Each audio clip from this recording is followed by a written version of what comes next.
What's up, guys? So I've got a new video here. I'm not sure if this will be uploaded, but if you're seeing this or watching this, that means I did figure out if I could or not.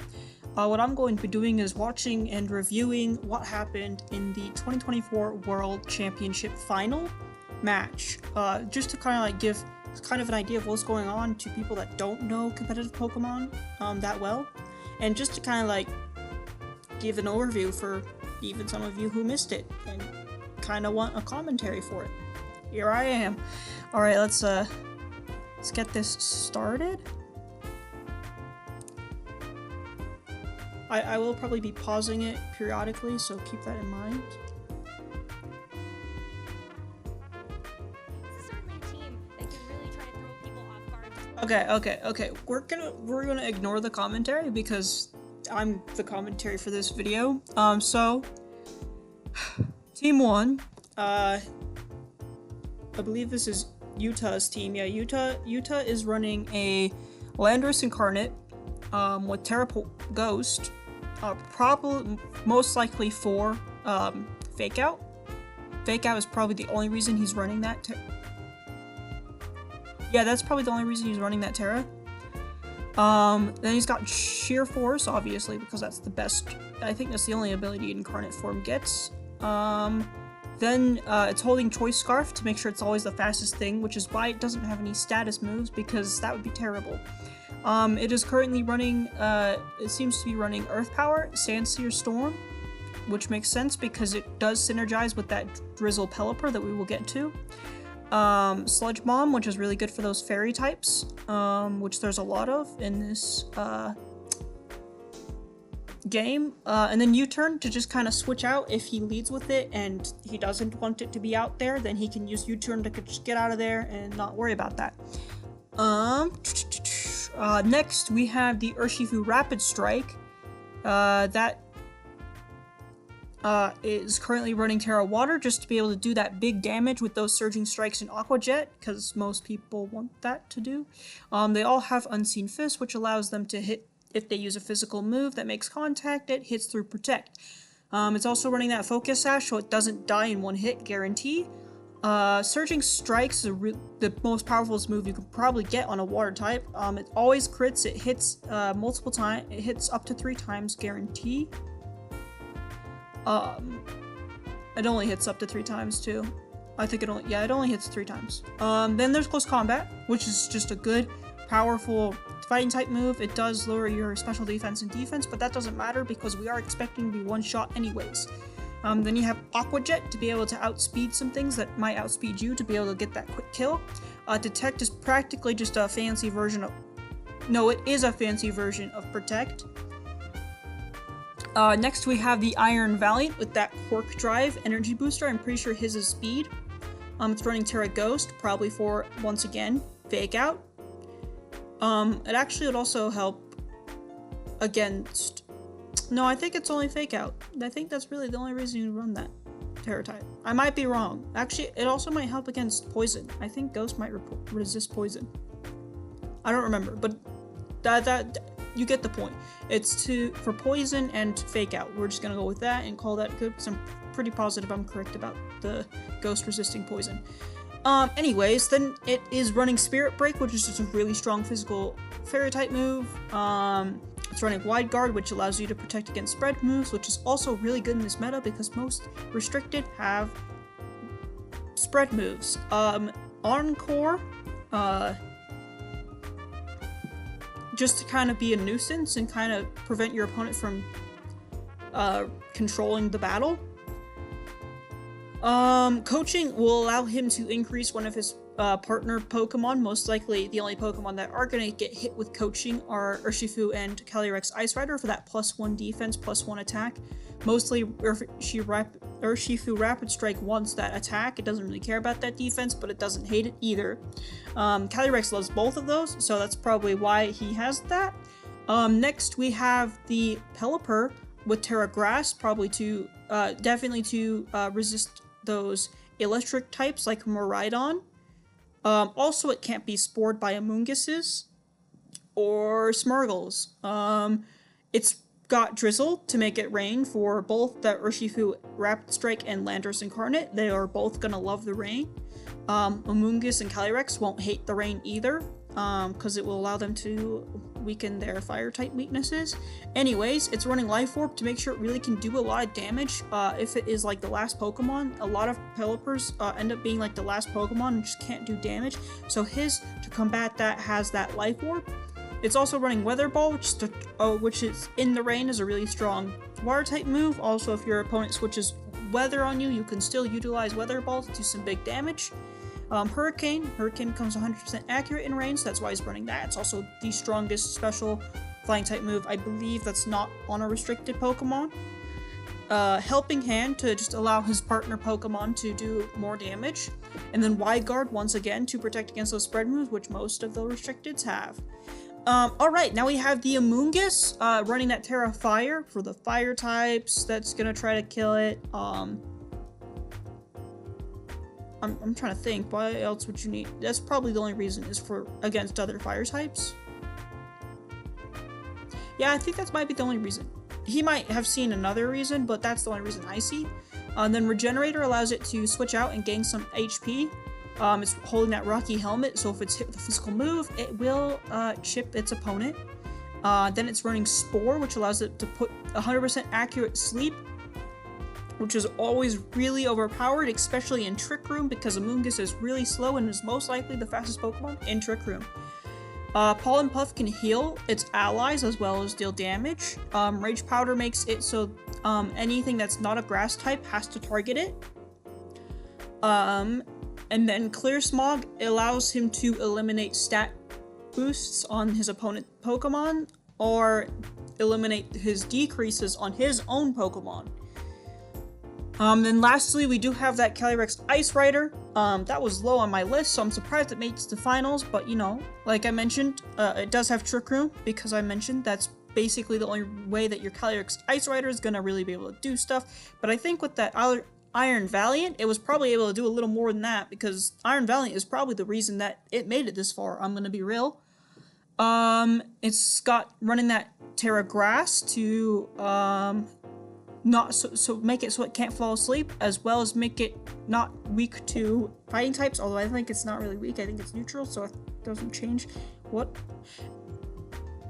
does that even... I don't think that does you any help defensively. I think that's just for not falling asleep.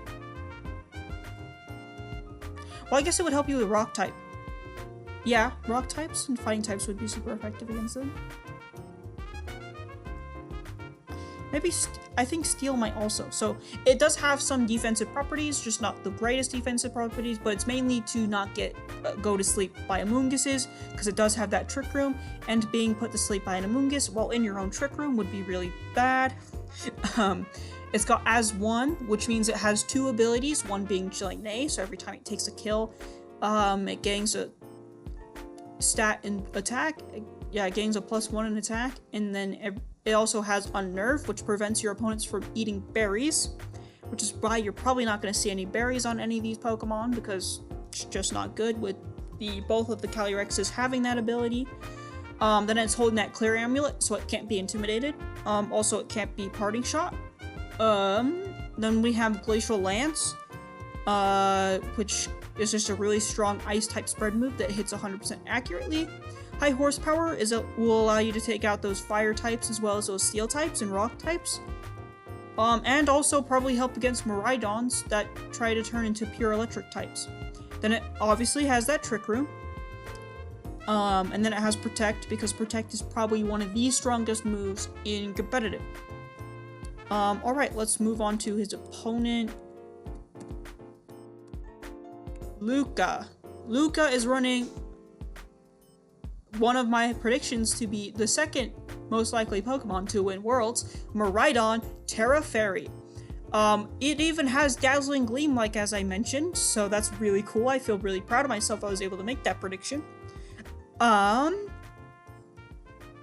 It's running Choice Specs to make it so it can just hit really, really hard with those special attacks, but will be locked into whatever it uses. Electro Drift is its strongest electric type move. It gets a boost in electric terrain as top of being boosted on electric terrain. Then Draco Meteor It's a very strong dragon type move. It's got that Dazzling Gleam with that Terra Fairy combination. Volt Switch to do the exact same thing as that Landorus's U-turn. It serves the same purpose. Then you have Ogerpon Hearthflame Mask, one of my favorite masks. It has Mold Breaker, which makes it ignore opponents' abilities. It's guaranteed Terrifier, and when it does Terrestrialize, it gains Embodied Spirit or something like that. I don't remember the name of it, but basically it gives it a +1 attack after being Terrestrialized. Then it's running Spiky Shield, which is a protect that if it's hit with a physical move, the opponent that hit it does take chip damage. Ivy Cudgel becomes a fire type move with 100 power, 100% accuracy with a high crit chance. Wood Hammers are just a really strong grass type move with recoil, but you don't really need to worry about that because games don't last long enough for that to matter. In some cases. Also, Ogerpon isn't tanky enough for that to really be too big of a problem. Then you got Follow Me to be able to stall. Just redirect towards it and do whatever you need to do. Then you got that Urshifu Rapid Strike style with Terra Stellar to basically allow it to have a boosted Surging Strikes as well as a boosted Close Combat. At least that's what I've seen him use it mostly for. Unseen Fist again, like the other one, because that's the only ability they can have. Focus Sash also, so that for the same reasons that Yuta has his. Then Luca also has an Iron Hands with Terra Bug, because Terra Bug is actually a pretty good defensive Terra type for this Pokemon, believe it or not. Quark Drive can pop with that Miraidon's Electric Terrain on the field. Assault Vest allows it to really take those special attacks. Drain Punch allows it to heal itself. Wild Charge is a strong electric type move, and Drain Punch can kind of negate that recoil, so it makes it less matter. Fake Out, because Fake Out is a really powerful move that always goes first and will, unless it's being hit with upper hand, but that's a whole different story. Fake Out guarantee flinches. Then Low Kick, just to kind of get rid of those heavy Pokemon, probably like Calyrex and stuff, like Calyrex Shadow Rider that's terrestrialized into a Dark type, or like Calyrex Ice Rider, probably is what that Low Kick is for. Then you got that Prankster Whimsicott with that Terra Dark to make it so it can't be taunted. Or at least so it can't be affected by pranks or taunt specifically. It's got that Covert Cloak so it can't be flinched by Fake Out. Moonblast is just a strong move for it to have, so you don't have a Pokemon that doesn't have a move, because that's a scary thing to have. Encore, same reason, to kind of stall and force your opponent into a switch. Light Screen allows you to increase that special defense, which is really good, since a lot of the restricteds that I've seen so far in the meta, other than Koraidon and Calyrex Ice Rider, which their usage stats are a lot lower than the others. Most of them are special attacks, so that Light Screen helps a lot. And then lastly, we have that for Farigiraf, Terra Water, Terra Water is just a good defensive Terra type on a lot of Pokemon, so it makes a lot of sense. It's got that Armor Tail, which prevents, priority moves, from your opponent. As well as that Electric Seed to give it a defense boost while in electric terrain. Then it has the move Psychic Noise, which prevents your opponent from healing from their items or moves, which can be pretty good. Foul Play is a Dark type move that calculates damage based on your opponent's attack stat. And Helping Hand allows its a partner to do a lot of damage. And Trick Room on this team specifically is probably to either A, allow Iron Hands to just kill whatever is left and outspeed things, or it's probably most likely for canceling out other people's Trick Rooms. Then you have, I think I didn't mention this, but Whimsicott has that Tailwind for speed control, making sure you're faster than your opponents.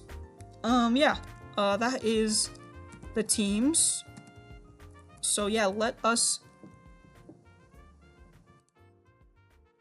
me mute that, because we don't care about the commentary. Alright, so, Utah leads with, Pelipper and Landorus, because he can't be put in a really bad position with this lead because there's just nothing that realistically that could force him in a bad position with these two leads. And then Luca led with Urshifu Rapid Strike as well as his Miraidon, which is a really, really powerful lead, especially against what his opponent decided to try to do, which would have been the safe move if Yuta didn't call it. I mean, no, Luca didn't call it. My bad. So now Rain and Electric Terrain are on the field. Right now, they are currently selecting their moves, and we can continue when that happens. Me, honestly, I was really hyped to see that Iron Valiant show up in Worlds, let alone the finals. That was insane. I was also really happy to see that Ogerpon make it stand, as well as Iron Hands. Wow, I forgot how long they take to do their turns. Okay, so Miraidon, he just switched it out because he did not want to get hit with a ground-type move from that Landorus. So he just sends in something that will take it. Actually, I think he might have, like, Omega Brained this one if this works. I ain't gonna lie. There's that Terra Ghost. Probably to make it so that way it survives potentially that Urshifu Rapid Strike. Yeah, that's probably what it's for. That yeah, he was going all in with this. Oh, he was expecting him to terrestrialize. So that was a really good call by Luca, allowing him to just get his Iron Hands in, as well as knock out that Landorus for free. There was literally no downfall to what he did there. Like, there was just nothing bad about what he did. That was a perfect play. He got his Iron Hands out with that Quirk Drive boost, and he also eliminated one of the second probably most powerfulest Pokemon on his opponent's team as far as things go against his Miraidon. So he only has one thing left that Miraidon has to be scared of, and that is that Calyrex. But Calyrex is too scared to come out with these two very powerful Pokemon on the field. So Luca has put himself in a very good position turn one. Yuta has not been put in a very good position. He is gonna have to figure out a really inventive way to figure this out. But he does end up deciding to send that Calyrex, hoping that its natural bulk will be enough. And we'll see if that pays off or if that just ends up ruining him. Luca's Iron Hands does have that low sweep. Low kick, which could be very dangerous to this Calyrex Ice Rider. It seems like he's switching out and bringing out that Miraidon, probably predicting an incoming Hurricane from that Pelipper. Oh, and he just switches out his Calyrex just to probably bait physical moves into his Amoonguss with that Rocky Helmet, and it did pay off because the Fake Out does nothing because he couldn't select a move with Amoonguss anyways, and he just pretty much gets out scot-free with damage on the Iron Hands. So Yuta has put himself in a pretty good position here. The only thing though is Amoonguss cannot put things asleep while Miraidon is on the field with that Electric Terrain. Specifically the Electric Terrain, not Miraidon itself. Electric Terrain prevents your Pokemon from falling asleep on both sides. So it seems like he's switching out his Pelipper, probably bringing back, he has to bring back out his Calyrex, probably predicting an electric type move into it, and he thinks that he can probably take it very well. Oh, and it seems that he's just Draco metering into that Amoonguss, just trying to get rid of it as fast as he can. Taking out that Amoonguss is going to be really good for him. And that Wild Charge is going to do a lot of damage with that Quirk Drive, plus that Electric Terrain boost. Although the Iron Hands is going to go down, so it seems to be a trade-off here as far as kills go. But Luca does still have that Urshifu plus another friend in the back. So I think that Luca has definitely took game one very well, because this Pelipper cannot Pelipper might actually be able to depending on what happens here, it all depends on what Luca does. Oh, I forgot about that. This happens. Yeah. Utah just forfeits because there is realistically no way of him to be able to recover from that. Due to the fact that so the real reason he did that is because he knew that nothing he would have done would have prevented that Miraidon from killing his Pelipper, and then just allowing his Urshifu to go crazy, especially since Luca has not used Terastallizing yet, which means he could have just Terra'd his Miraidon and then just went for a Draco Meteor, and I think that would have killed his Pelipper.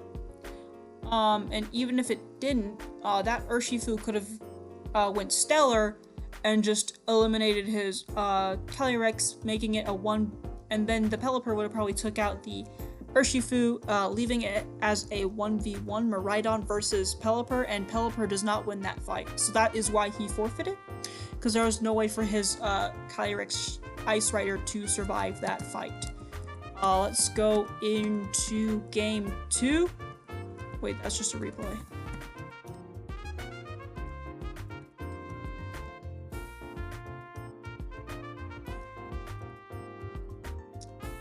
Alright, and game 2 starts off with a lead of Iron Valiant and Landorus Incarnate. So, let me explain why he led this, because I know exactly why. That Iron Valiant forces Miraidon to Terastallize into a Fairy type if it does not want to die to a Terra Fairy Dazzling Gleam, because it is faster with that Quark Drive boost, and then Landorus can confirm a super effective Sludge Bomb into it, so that is his reasoning for leading those two. And it seems that he was right about Luca leading that Miraidon. Luca led Miraidon because he really just, realistically, his team loves having that electric terrain up. And then he's got that Ogerpon Hearthflame, probably predicting that he was going to lead with a Mungus. But also Hearthflame does threaten that Iron Valiant. So let us see what our two players here decide to do on this turn 1.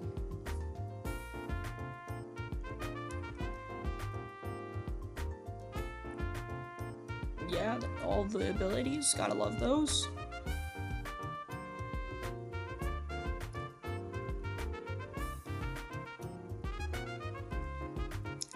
Just as a reminder, Luca only has to get one more win and he wins the whole match if he wins this game.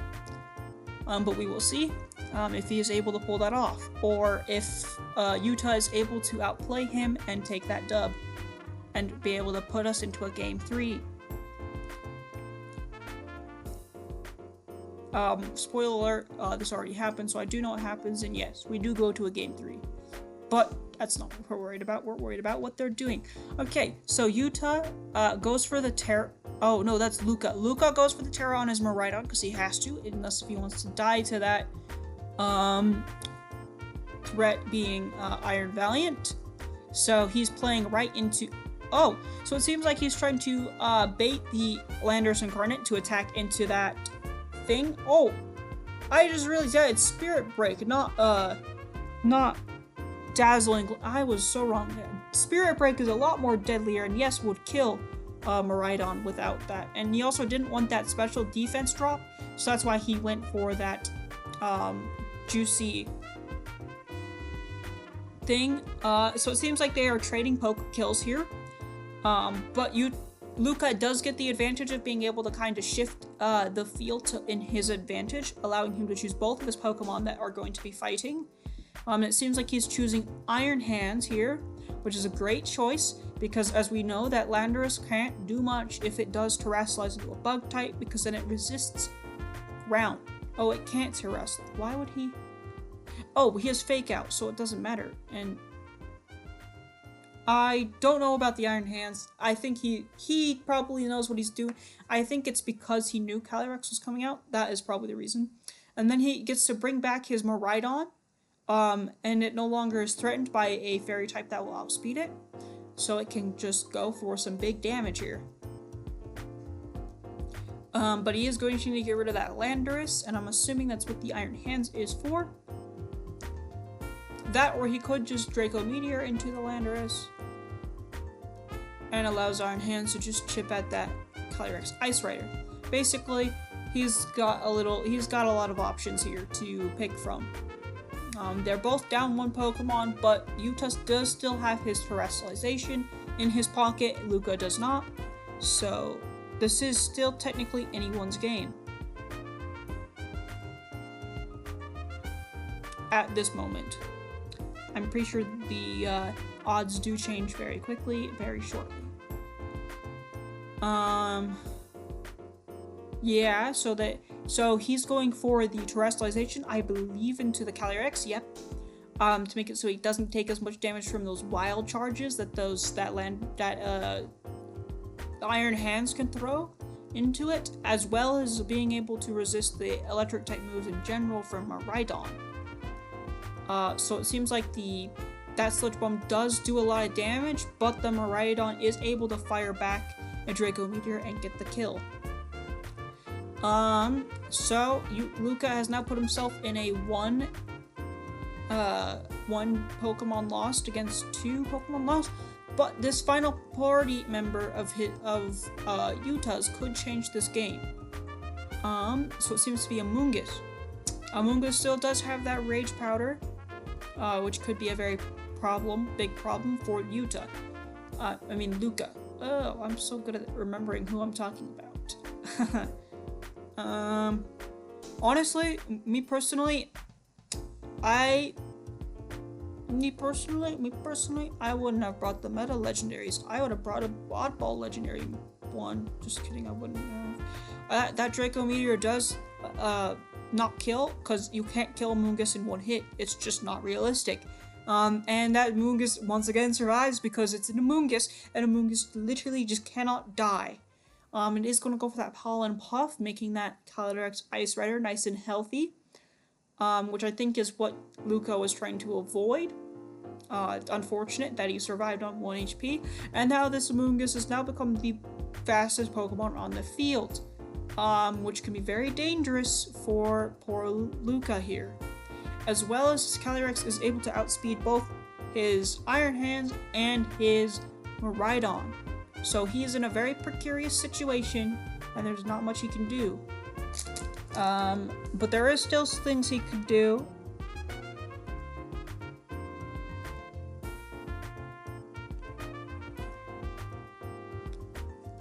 There's still things he can do, so it's not like it's over. He does go for that Clear Smog into the Iron Hands. I don't think Iron Hands had any stat changes, but that Iron Hands is going to fire back with that Drain Punch, allowing it to heal up for that incoming Rocky Helmet damage, as well as take out the Amoonguss. So it is now a 1v3 situation, but that high horsepower is going to take out the Iron Hands. With that crit, that's an insane luck. I don't know if it would have took out without the crit, I'm gonna be real. That Chilling Neigh is going to be very scary for Luca, especially while they are in Trick Room. Unfortunately, with that -2 Draco Meteor, it's not going to do enough, but he does have the Giraffe in the back. That Giraffe does get a defense boost, meaning that Chilling Neigh technically doesn't exist for that Giraffe, but it all depends on who's faster and who's slower in this situation. Yeah, that Glacial Lance goes first, so it's going to be very devastating for that Giraffe, and Miraidon goes down, allowing him to get another Chilling Neigh, which means if this is not a speed tie, it's just over for Luca. Spoiler alert, it's over for Luca.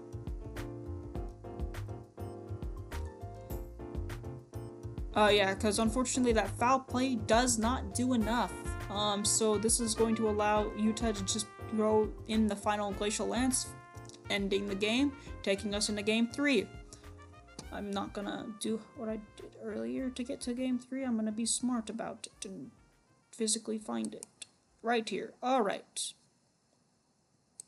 Alright. He's leading with the same thing. I'm hoping for a different outcome, probably. And it is a different outcome, because Yuta decided to lead this guy, Iron Valiant, and Calyrex Ice Rider. Probably because what he wants to do is probably scare Miraidon into terrestrializing, and then go for that coaching onto his Calyrex. His Calyrex sets up Trick Room and then sweeps the game.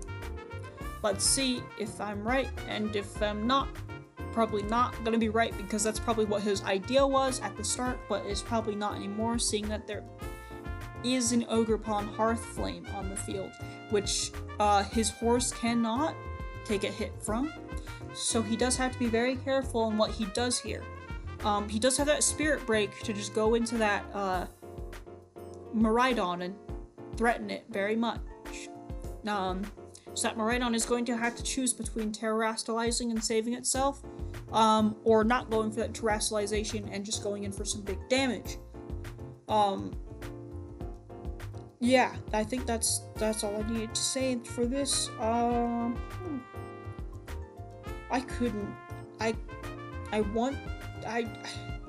trying to imagine myself being in this position, and it would be so stressful, because I'm able to take as much time as I want to analyze this, and I have taken a lot of time analyzing this, which is why I'm doing this video. So it seems like he's going for that thing to. It seems like so far my prediction is right, but he did want to make sure that Spirit Break. Luca wanted to make sure there was no Spirit Break going into that Miraidon. That Draco Meteor is going to hurt, but it is now a +1 Calyrex in that Trick Room, which can be very dangerous, as we saw in the last game. But Calyrex is kind of on life support here, so kind of, if it's gonna be really bad if Luca brought his Urshifu and is able to just Aqua Jet it away. But yeah, this next turn is really going to decide on how this game goes, because it's probably going to be Iron Valiant is now slower than the Miraidon rather than being faster than it. And Calyrex is now the fastest thing on the field, while his Iron Valiant is the slowest. So that Ogerpon and Miraidon, if they survive whatever Calyrex Ice Rider is going to do, it's going to be really bad. But it seems like he wants to save his Miraidon, so he's going to switch into Iron Hands to take in all that damage, which is a great option. Iron Hands is a very bulky Pokemon. And it seems like Yuta does not want his Iron Valiant to be the slowest thing on the field, so he's switching in that Pelipper, which also weakens that Ogerpon's potential Ivy Cudgel. But he is going for that Spiky Shield to make sure it doesn't take too much damage from Glacial Lance. But that Glacial Lance is going to hurt the Iron Hands, but not enough to take it out. So now Luca's biggest option here is to choose if he wants to terrestrialize Ogerpon to save it and deal big damage, but risk getting taken out by the Pelipper. Or switching. Oh, it seems like he's just trying to get that Pelipper out of there because he does not want it to die to that Iron Hands, and it is going into that Amoonguss, which can take whatever that Iron Hands was going to potentially throw into that thing. Oh, apparently Iron Hands was just going to fake it out, which is good because that means that fake out does still get damage, even though that unfortunately his Ivy Cudgel doesn't get to do anything. Now Amoonguss can just go for that Pollen Puff, giving Calyrex more HP to play with. And with that +1 defense, it might be enough to save it from, and that rain debuff, it might be enough to save from the Ogerpon. But the Ogerpon can still terrestrialize because he still has terrestrialization in his pocket. And I believe that is what he decides to do in this game, if memory serves me correct. If I look at my notes, yes, I believe he does terrestrialize this turn. Which is a really good idea because that Ogerpon now becomes Pure Fire, making it no longer weak to those Glacial Lances, as well as getting a +1 to negate that +1 defense. It gets a +1 in attack, and to negate the rain, it does have that Terra boosted damage, which means this Ivy Cudgel is still going to hurt no matter what it hits, and it actually might be going into that Amoonguss.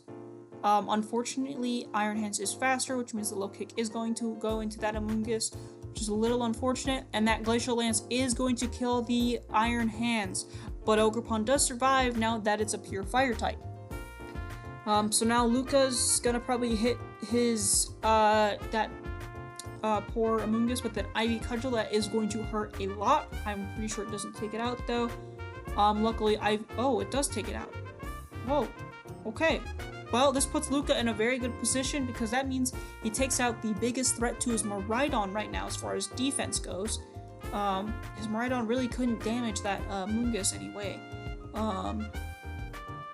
But he is bringing out the Giraffe, which we do know from the second game, it does do a lot of damage to that Calyrex, but Calyrex does outspeed in Trick Room, so depending on what happens here.